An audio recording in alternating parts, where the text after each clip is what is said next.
At kaugnay ng balitang yan, makakapanayam natin si Energy Regulatory Commission Chairperson Mona Lisa De Malante. Ma'am, magandang tanghali po sa inyo. Mauuna na po yung aking tanong. Ano na yung update sa ngayon? Kailan ho kaya inaasahan yung 100% na may babalik ang kuryente sa Panay? Magandang tanghali, Pinky. Magandang tanghali sa mga kasama natin ngayong hapon. So ang status natin ngayon, katulad ng nabanggit dun sa interview nyo kay Mayor Treñas, hindi pa po buo na nasusuplayan yung buong subgrid, tawag natin sa Panay subgrid. Kulang pa rin po kasi yung supply.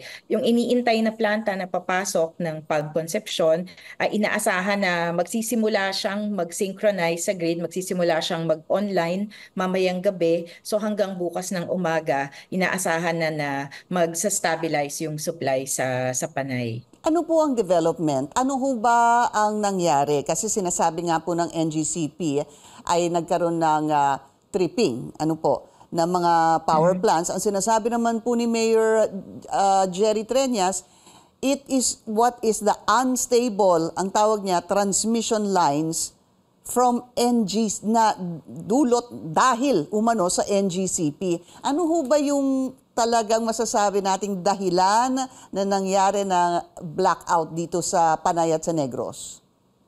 Okay. Tinitingnan pa natin yung mga detalye kung para matuntun natin kung ano talaga yung punot dulo ng nangyari na to. Pero sa isang banda, tama yung sinabi ni NGCP na meron kasing mga planta na bumigay, nag-unscheduled outages. Pero kailangan tanungin pa rin natin, hukayin natin, bakit kaya nag-unstable, nagkaroon ng unplanned outage or ba't pumalya yung mga planta? Dahil ba may problema mismo yung planta o may problema yung linyang kinakabitan ng planta or nasaan ba yung problema? Kasi so far sa nakikita nating detalye, merong may isang unit ng isang plantang bumigay around 12 noon.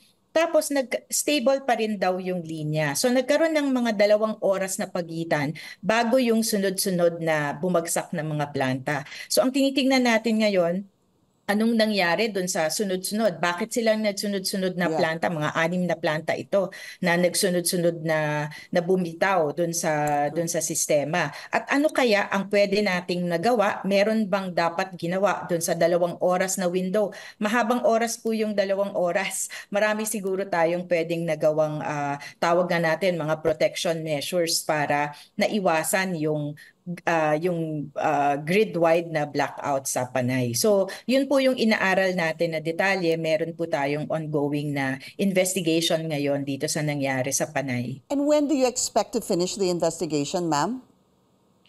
Hopefully mga in 1 to 2 months matapos natin to. Kung maalala ninyo, nabanggit din ni Mayor Treñas dun sa interview nyo, nangyari na rin to nung April of last year. So nag-imbestiga din tayo doon. Natapos naman natin yung investigasyon natin in 6 weeks sa tulong ng mga technical experts na tumutulong din sa atin. Tapos nagmula doon sa nangyaring iyon nung April, merong recommendations para sana wag maulit ito. Kaya kasama dito sa inaaral natin ngayon ay naipatupad ba yung mga recommendations na yon? At kung naipatupad yung mga recommendations, kulang pa ba kaya nangyari ito Opo. na namang series of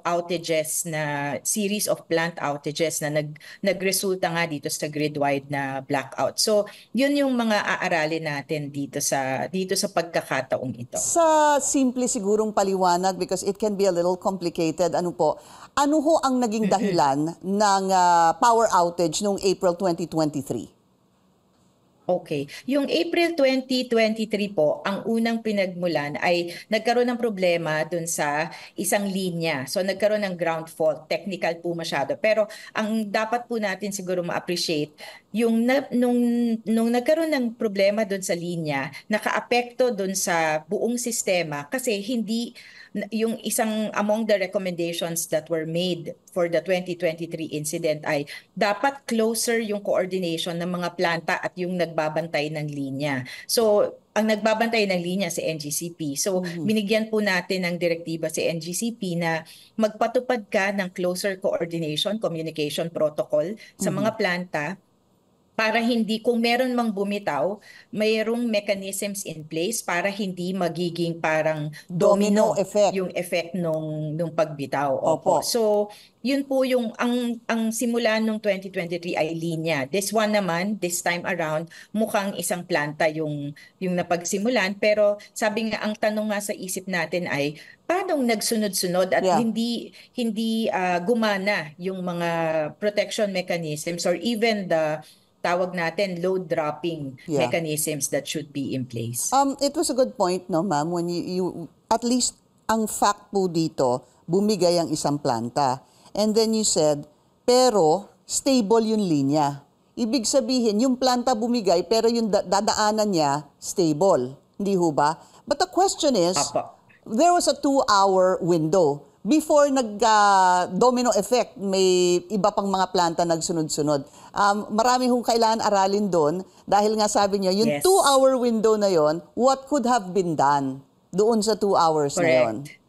Opo. Yun pong fact na yun na sabi nga, isang bumigay pero normal. Ang tawag po nila on the technical side ay normal state yung grid. Nanggaling po mismo yan sa NGCP. Assessment Okay. po niya na normal state yung grid during those less than 2 hours. Mga 1 hour and 43 minutes, I think, na stable yung grid. Hanggang nung nagsunod-sunod na halos sabay-sabay na bumitaw yung mga sumunod na planta. So ang tanong nga ay, dun ba sa 2 oras na yon, meron bang mga kailangang pinatupad? Meron bang equipment na hindi gumana, na inaasahan ay gumana? So kasama po yun sa titingnan natin at aaralin natin. And we'll wait for that. I know it's going to take a couple of weeks. Sabi niyo nga po kahit umabot pa to ng 6 weeks, possibly to 8 weeks. 6 weeks noong April 2023. Let's see what happens this time. Hintayin po namin yung resulta. Maraming salamat, ERC Chairperson Mona Lisa de Malanta. Thank you for your time, ma'am.